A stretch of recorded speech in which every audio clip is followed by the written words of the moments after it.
আমাদের যে কর্মসূচি ঘোষণা আসতেছে, আমাদের সেন্ট্রালি আমাদের বৈষম্য বিরোধী ছাত্র আন্দোলনের যে মূল 6 সমন্বয়ক ওনারা যে ঘোষণাটা আমাদেরকে দিচ্ছে, আমরা ওই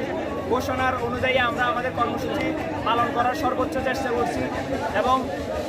বৈষম্য বিরোধী ছাত্র আন্দোলন এটা শুধুমাত্র অরাজনৈতিক, এখানে কোনো আমাদের